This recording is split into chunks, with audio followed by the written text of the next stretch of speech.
All right, so in the beginning, we have the Christian Bible creation, Genesis. God creates Adam. So God creates Adam, then Adam is lonely, God sees it. He says, hey, I'm going to create Eve from your rib, so that basically, symbologically, woman is subservient to man, right? Then a serpent tempts Eve to eat of the tree of the knowledge of good and evil. Okay? So, to Eve, snake tempts Eve.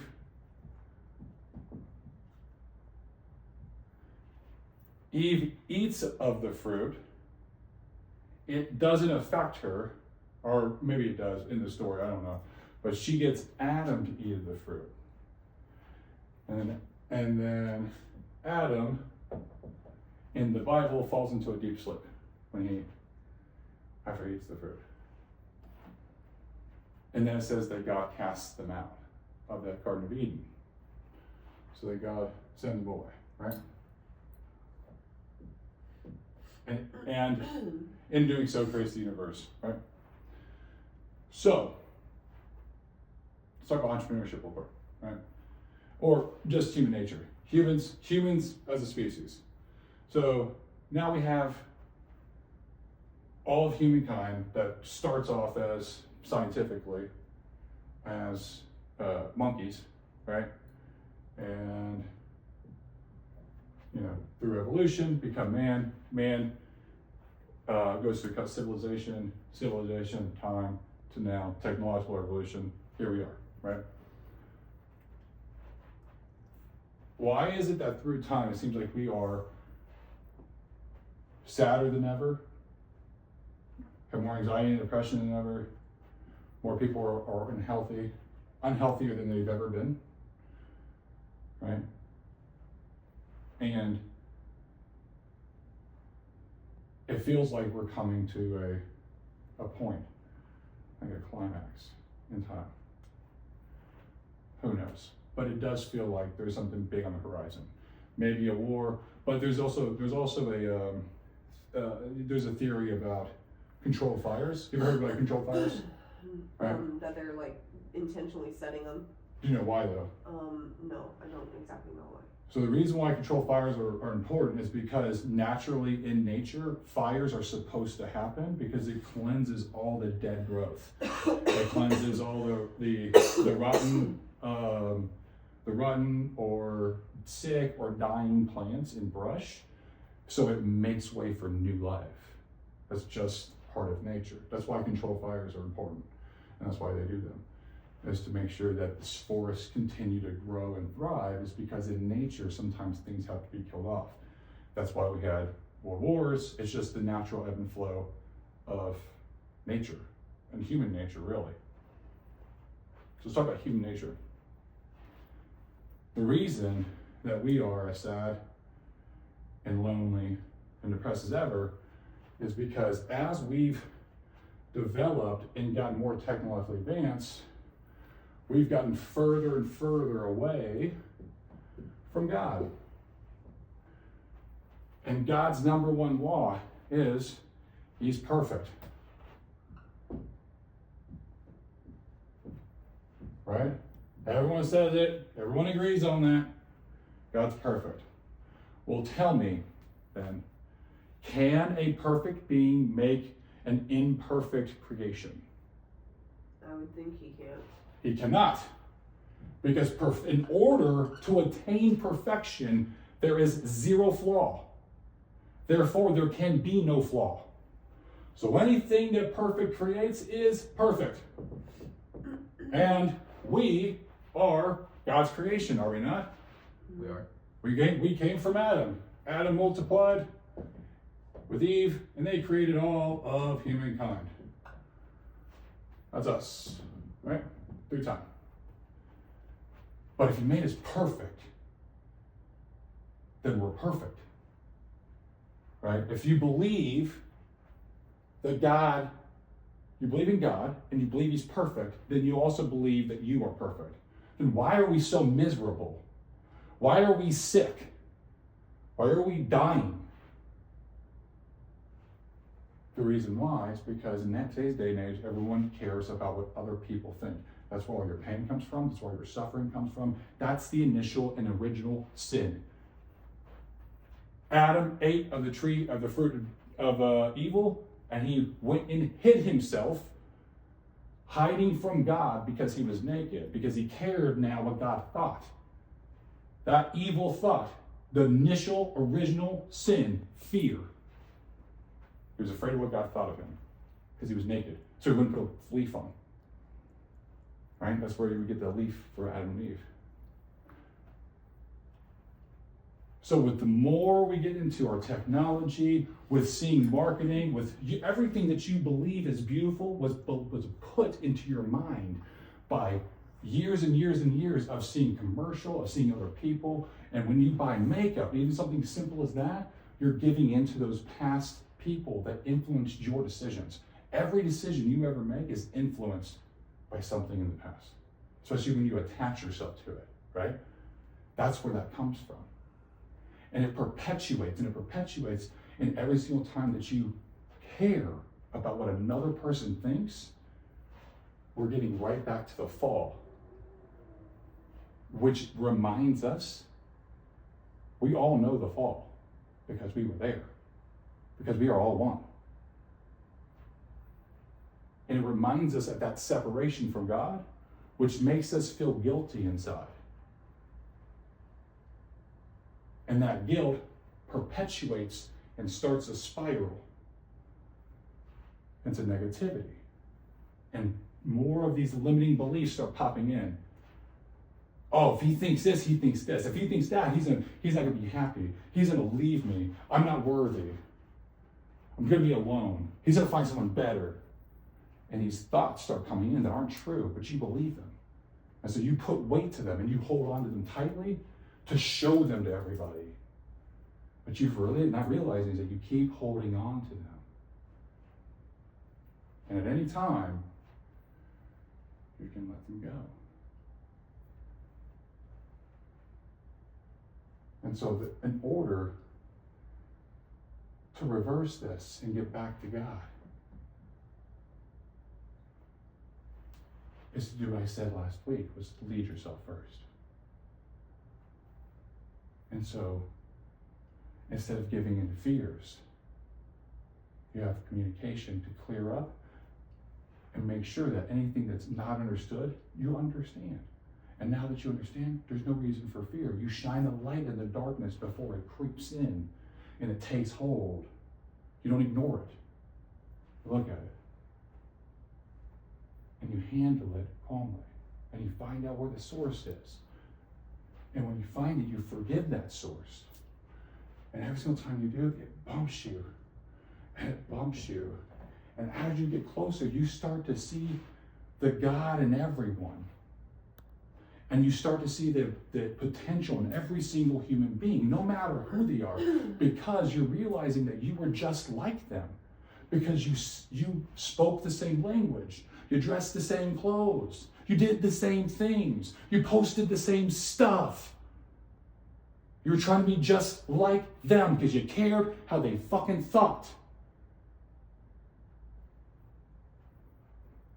And the path back is to forgive yourself. And as you do it, you level up and you level up and you level up. And when you get to a certain point, when you start to see the Jesus in everybody, you start to see the perfection in every single human being. And I can see the perfectness in you. I saw it when we were fucking together for 3 days, did I not? Yeah. And I told you then, I was going to pull it out of you. Mm-hmm. Because it's in there. And it's fucking powerful. And when you let it out, when you release all this shit, you're going to change the fucking world. There are things that you got to let go of your past. And you got to shine a light on that shit. And when you get to this point, you know what that's called? There's an actual terminology. It's called Christ consciousness. Google it. When someone starts to give to others freely, and they just give, they see the power in giving, it makes them healed and whole. And when you start to look out for other people, I even do it, I try to do it everywhere I go. I'm intentional about it. When I'm driving, I let people go in front of me. Like I'm trying to be very intentional with and I'm always finding new ways to improve, to just give somebody a kindness. And when you do that, you attain Christ consciousness. And in those moments, you start to think, like, I can change the world. And you see what Christ was trying to tell all of us. The power is in us. And you realize the lie that we're being told by the Christian church, because it was crafted long ago. It was this lie was crafted so long ago, still to keep people under control. Because if you are worshiping someone else, if you worship Jesus like he is the God reincarnate, and what he can do, no one else can do, guess what? You're still saying, I'm not worthy. He's a perfect brother, I'm an imperfect brother. That means there's comparison. It keeps comparison in your fucking mind at all times. So you're constantly comparing, because you're comparing yourself to Jesus. You're not comparable to Jesus because we are the same. What he was trying to tell people, the message he wanted to tell people was, let go of the body. Let go of caring what other people think. Let go of sin.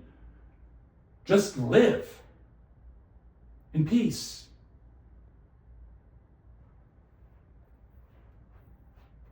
And so when I got here, because of where I came from, where I had been cheating on women like religiously, like it was a sport,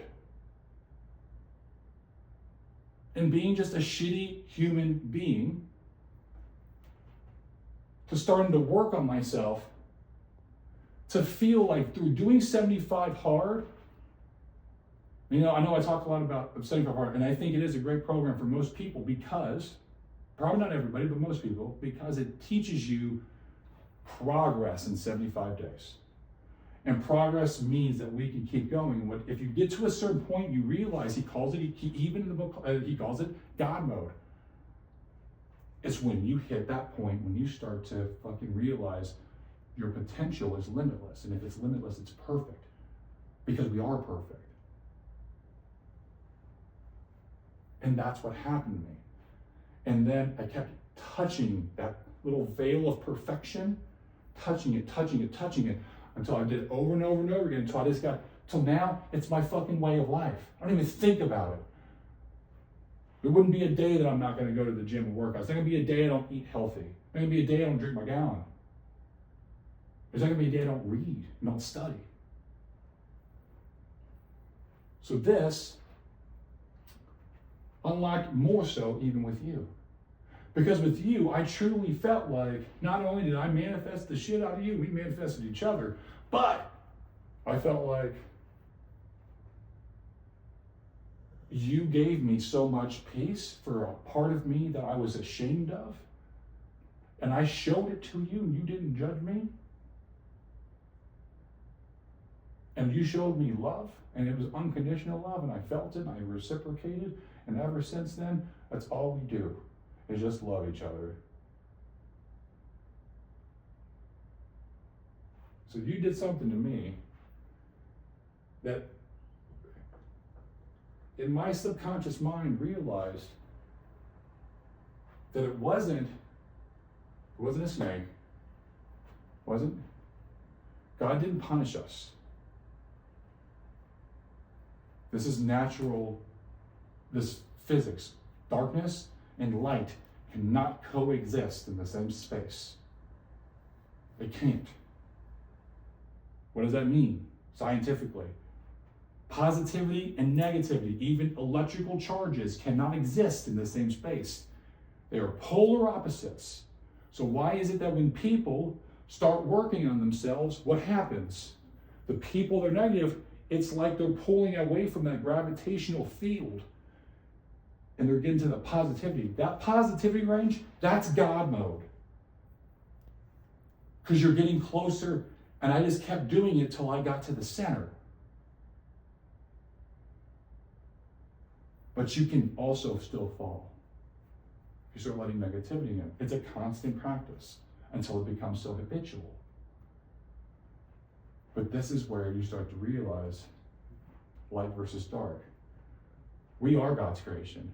We wanted to learn about evil. In the process of learning about evil, we allowed it into our mind. We fell asleep. This is a fucking dream. This is like all the different cells. We're all different cells in Adam's mind. That's why you're all connected. That's why you feel connected with people. That's why you sometimes just meet somebody and you feel like you've known them your whole life, because we're all part of the same whole. So when I thought I was Adam and you were Eve, I was actually right. But explain that to him, because he doesn't know what you're talking about. You didn't tell him. So I got high, really, really high one night. I had this wild, it was the night that I took the 2 droppers. I took a lot of weed. And so it was like liquid THC.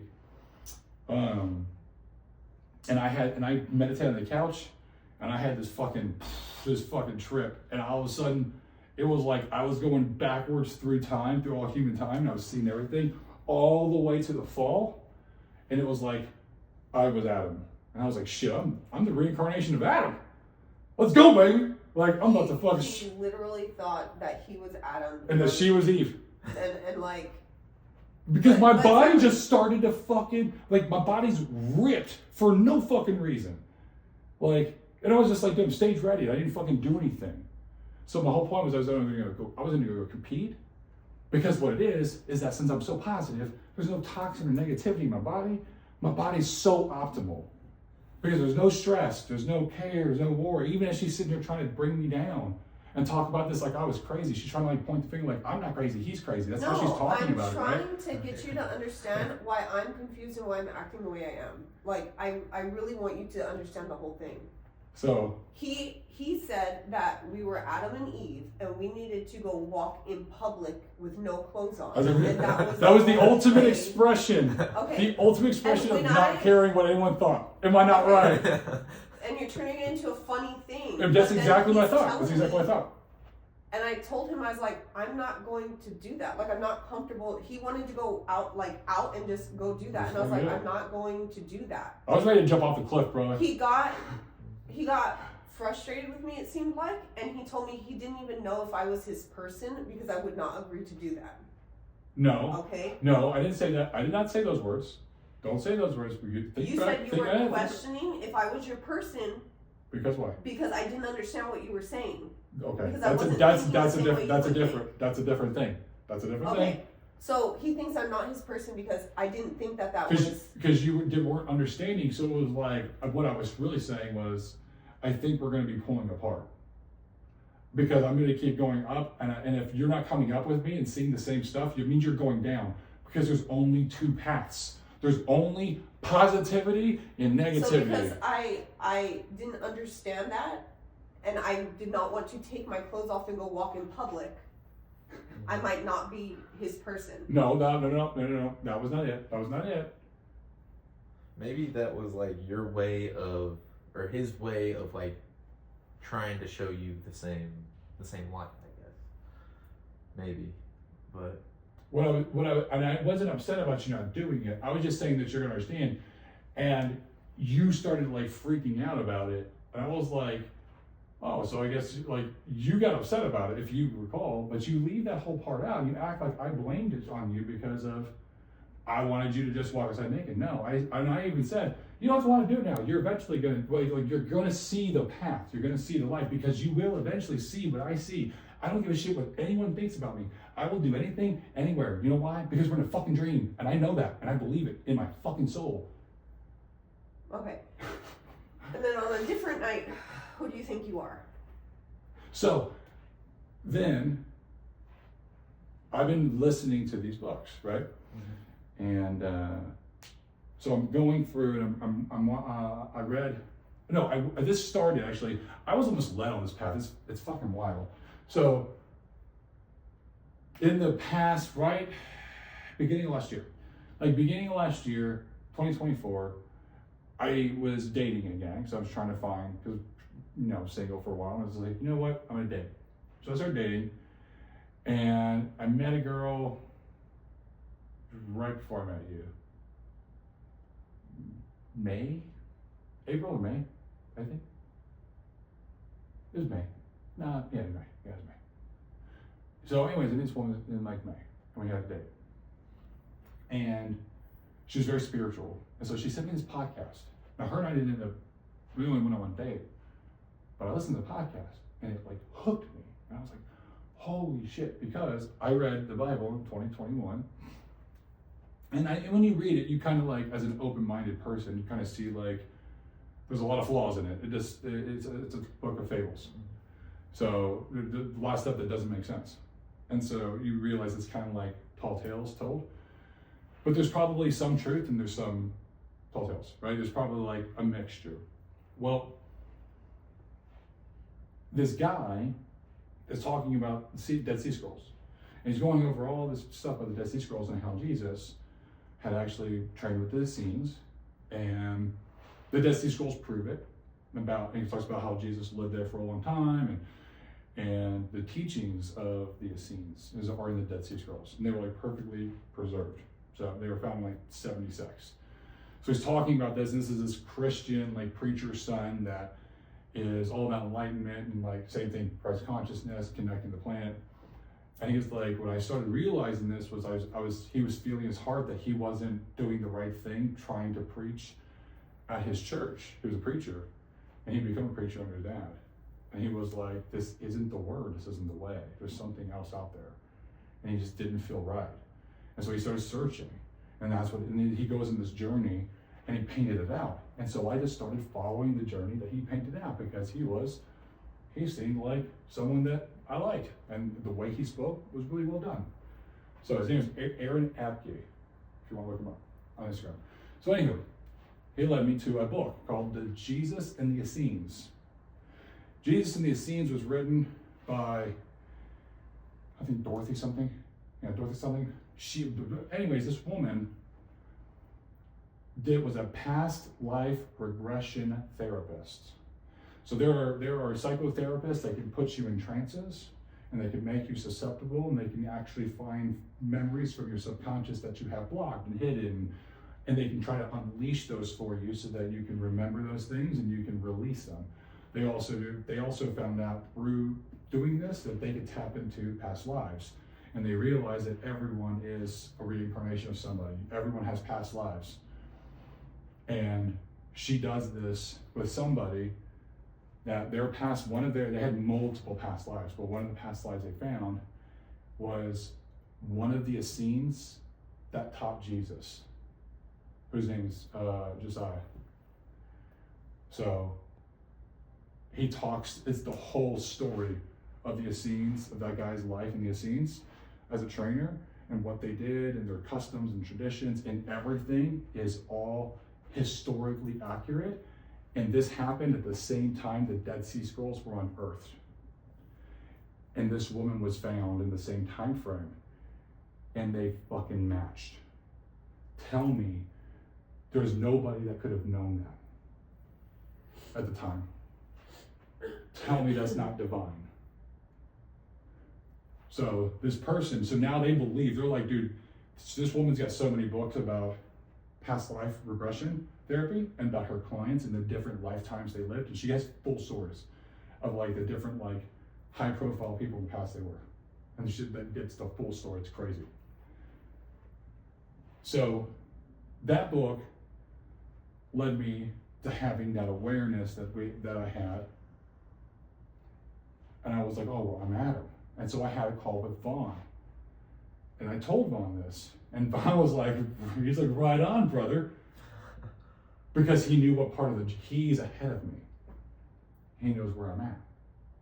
And he saw where I was, and he was like, oh, dude, you've done some work, man. You're like fucking up there, dude. Was he not like that? In which? The very first call that you and I had with him together. Remember that? Because I told him, because it was right after that night. And I told him about it. I told Vaughn. It was the first time. I remember having a call with him. I don't remember you mentioning the Adam thing. I did. Because he was like, dude, how you doing? And I was like, bro, I told him about you unlocking me. I told him about the Adam thing. And he was like, bro, you're far, man. He was like, dude, right on. He's like, dude, I can see it in you. You've grown a lot. Because he coached me before, spiritually. And taught me some things, helped me unlock myself, which I was like, hey, we need to unlock you because there's something special in you. So I went to introduce Vaughn and her so Vaughn could unlock her. He was like, Vaughn's gonna be able to unlock her better than I can because we're too close emotionally, right? And so then we had that call, that initial call, then he had a second call with you, right? Yeah. So during that call, Vaughn said, hey, you really need to read The Disappearance of the Universe by Gary, what's it called? I don't fucking remember his name. Anyway, Gary Renard. You gotta read The Discrepancies of the Universe. And so I texted him back and said, hey, what was that book? He said, actually, first read the lifetimes that Jesus and Buddha walked together by Gary Renard. Same author. So I was like, okay. So I listened to that book. And it talks about all the lifetimes of Jesus. He lived in Buddha's time. Him and Buddha were enlightened together during that time. And then they decided, because they were enlightened, they got to pick which body they had the next lifetime. And they picked that Jesus got to be, they preordained it, they saw it ahead of time, because they connected to the divine intelligence. They were so close to it that they were doing this. And it explains this process of enlightenment, of how the more you meditate, the more you learn yourself, the more you forgive. The process is forgiveness. You have to search within yourself, and you have to go through this process. Everyone can do it a different way. That's the way that I did it. I did it through prayer, I did it through meditation, I did it through inwardly searching why I was feeling so much pain, and I took accountability and responsibility for it, because it was my feelings, it was my life. So the only person that was feeling those feelings was me about that situation. So if I'm the only person, why the fuck am I feeling it? Because it's pointless. And if it's pointless, I can choose not to feel it. And since I chose not to feel it, guess what? I feel great. Because it doesn't fucking matter. Because as soon as I turn my attention away from it and I don't see it, it doesn't exist to me anymore. It goes out of my existence. That's why they have the saying, if a tree falls in the woods and no one's there to hear it, does it make a sound? No, it doesn't. It produces a wave. In order for a sound to hear, someone has to be there to capture the wave. So it doesn't. If something happens outside your focus or your awareness, does it matter? No. Is the world still going to turn? Yes. Are there still going to be controlled fires? Yes. There's going to be tragedy. There's going to be sickness. There's going to be bad stuff. The more you focus on it, the more it consumes your world, your life. The less you focus on it, the more you focus on positivity, you'll see the positive side of life. And this is what every entrepreneur is trying to tell every single person that's on fucking Instagram and Facebook. The top, they're trying to explain this process. This is why Christians don't get it. Like, oh, it's too extreme. Because you're sitting here worshiping this God. You're saying, what you're doing is saying God's not perfect. Because why the fuck would God create a garden that had a snake in it that could talk to one of his creatures that were so fucking weak that they wouldn't go eat from the one tree that he told them not to eat? Does that make any fucking sense at all? No. It sounds like a fucking trap. And that doesn't sound like something a perfect person would do or fall for. So why in the fuck do people believe that shit? So yeah, I thought it was fucking the reincarnation as I'm sitting here thinking, like, we actually put evil into us, fell asleep, this is a dream, boom. And this is the dream. The dream is the constant reincarnation of your energy that's one part of the entire whole of Adam. And you've had a specific experience that has been happening, repeating over and over and over and over and over. And the same problems you have now, you've had in your past lives. In your past life, you probably had more problems, but you forgave them. Your entire existence is the complete forgiveness of oneself and forgiveness of taking on the evil and separating from God, from perfection, and realizing that the reason we feel bad is because of this. It starts at the beginning. We are afraid, And we are fearful because we decided to do something that split us from God. And we're afraid that he's going to be upset because we're thinking with that kind of mind. But perfection does not get upset. Perfection is not anger. Perfection is only love. Only love.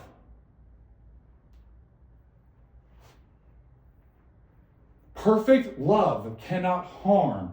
Perfect love doesn't flood the planet. That was a controlled fire by the nature that our mind controlled, commanded.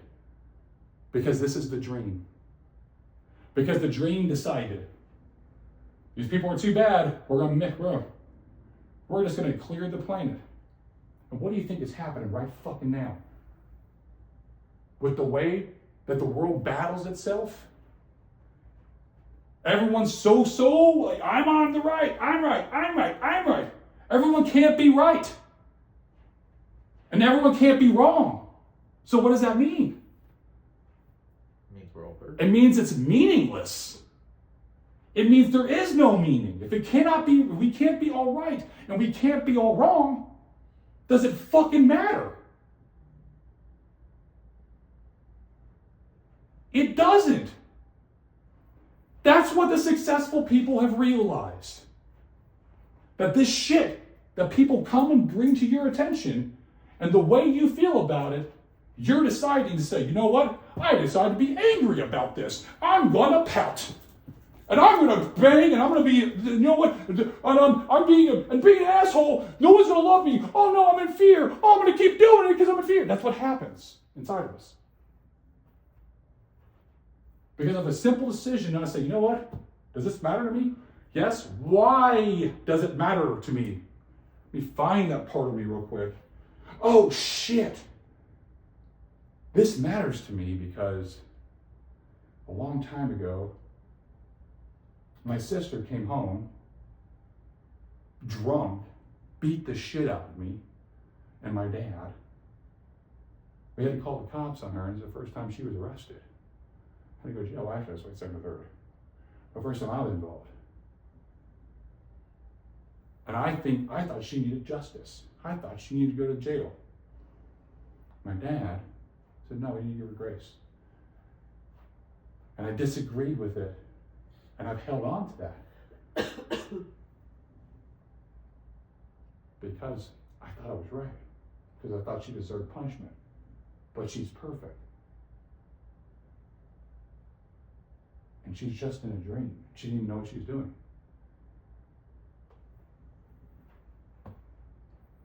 So the whole reason that I'm really upset about the situation is because I misjudged her. And I was judging her, which means I'm judging myself. And if I'm judging myself, that means she's probably also judging me too. So I'm going to attack her.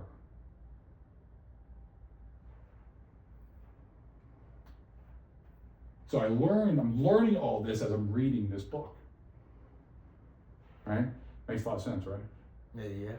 I mean, I can't see how, but I know it makes sense, if that makes sense. Yeah, it just makes sense. It's like eternally rings true. And so in the next book, I remembered, hey, he told me to read The Disappearance of the Universe first. I wonder why. So I bought that audiobook and I listened to it in the gym while I lifted. And they start talking about all these different past lives again. But this time they're talking about different ones. And Gary's trying to understand how Jesus could not care about the crucifixion. Because they're like, well, when the crucifixion happened, like he didn't even make a sound. He just stayed there. Like it was just like, they're like, oh, we're going to crucify you. And he's like, if that's the will, I surrender myself. My body is nothing, because this is a dream. I don't even need my body, because you can't kill me. That was his message. So he freely gave his body. And then they're explaining this to how people mistakenly worship the crucifixion. He was trying to make an example to show with the resurrection, hey, we don't even have bodies. Our bodies don't matter. Jesus is in all of us because he's a part of us. He's just part of the consciousness that made it back. And he's calling to all of us. That's the Christ consciousness. And they were talking about, I was in the gym, and they were talking about, the guy said, so Jesus wasn't upset that he got sacrificed, or he got crucified. And they were like, no. And Gary says, what about Judas? Was he mad at Judas? And they were like, no, Jesus loved Judas. Jesus knew Judas was going to do it before it even happened. He told all of us. No one believed it. And then it happened. And he said, I told you. It's not a big deal. I knew it was going to happen. Because he foresaw it. Because he was connected. And it was like, people portray, and they said on the thing in the book, like, so in the audiobook, it's a conversation between three people. There's three different voices. It's him talking to two spirits that are telling him all about this, about A Course in Miracles. They're talking about that book. And they're telling him he's having this premonition. He has these multiple premonitions. That's the basis of his whole book. Is he having these premonitions of people that are telling him that he needs to go read the ACIM, and that he's going to write a book. And it's based on the conversations that he had with these people. And it's rings true. And they talk about the book, they talk about his teachings. But they say, people misjudge, and they look at Judas and they say, oh, the Judas is bad guy. She's like, Judas didn't betray Jesus.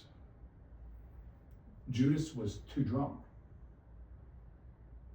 He overdrank that night at the Last Supper, and he left looking for a prostitute to have sex. But then he realized he didn't have money, and he came across some Roman soldiers, and they gave him some cash, and they're like, hey, where did you come from? And he told them where he was at, and they knew he was with Jesus.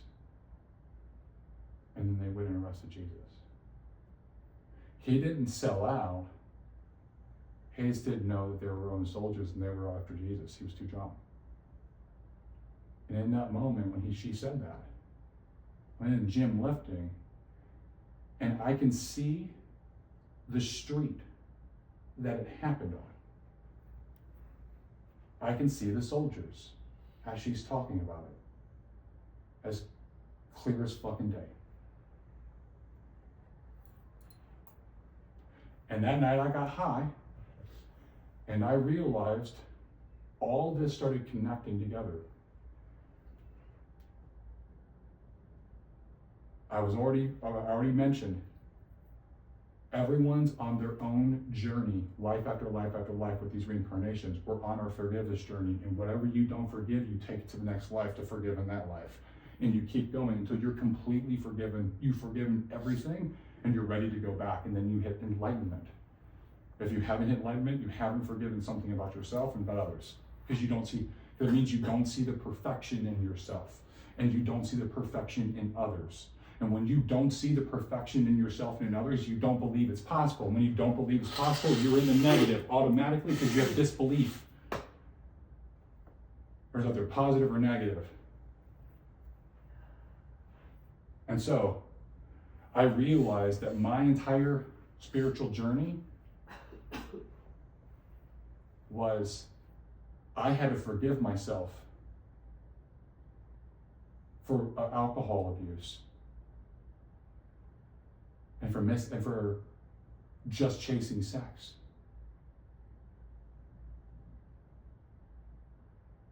And when I unlocked it, and when I forgave that part of myself, which you helped me do, it unlocked a part of me that I didn't realize was there. And when I heard the words in that book, it took me to that fucking box, and it took me there. And I realized in that moment, I'm not the reincarnation of Jesus, I'm the reincarnation of fucking Judas. And I've been spending all my fucking existence trying to forgive the ultimate that I feel that I betrayed my brother.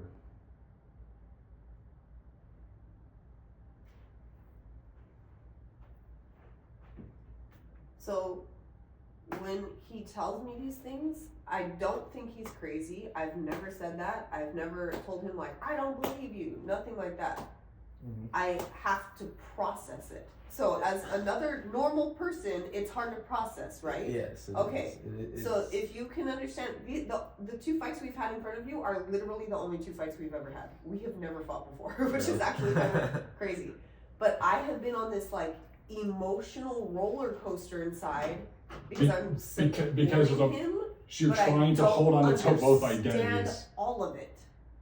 She's trying to hold on to both sides. She wants to believe what I'm saying, but she's also like, I don't understand. You're trying to hold both at the same time and you can't, and it's causing disassociation. So you either got to fully trust and believe and say, you know what, I don't understand it, but I'm going to go down the rabbit hole and see where this goes and just kind of follow along. If he tells me to go places and just try things, I'm going to try it. If I don't like it, if I try and I don't like it, then I'll know I don't like this. I'll find out why, and it's just like, that's forgiven or whatever, but I'm still not going to do it, then don't do it.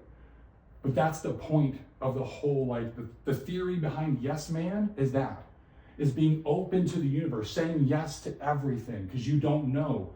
That's what the entire surrender experiment was about. You read that, didn't you? No. Okay. Surrender experiment? By Michael Singer?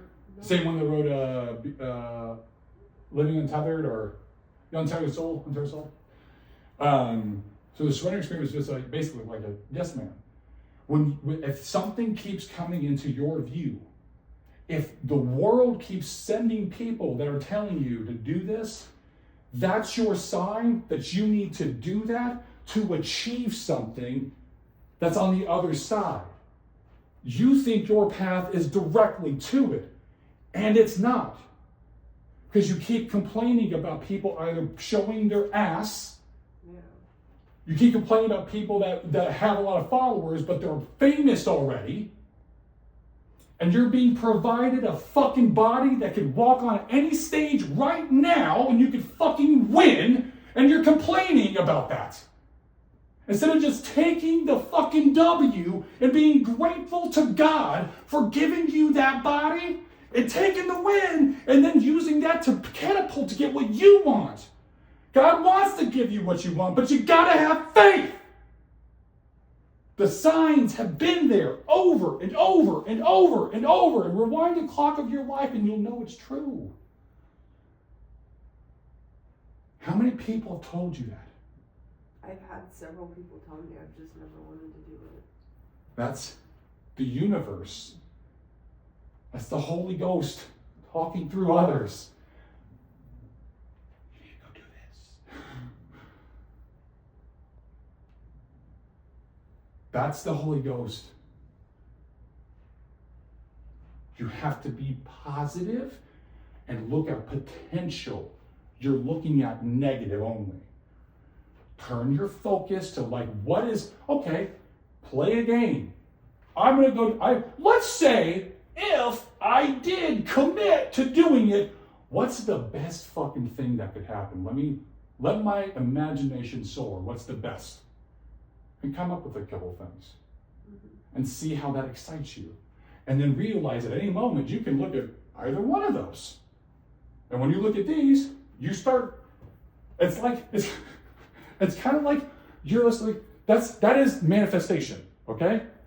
Whatever it is that's in your sight is what you're walking towards. And you're always walking towards something. You can't stop. There's no stop button. That's life. So if you're always worried about the fucking politics, you're always worried about sickness, guess where you're going? That's all you're looking at. That's all you're seeing. It's passing right by you. You're dodging it. Blah, blah. Why do you think I don't get sick? I don't think about sickness. I don't think about sickness. Even if I start to get sick, I'm like, nope, not real.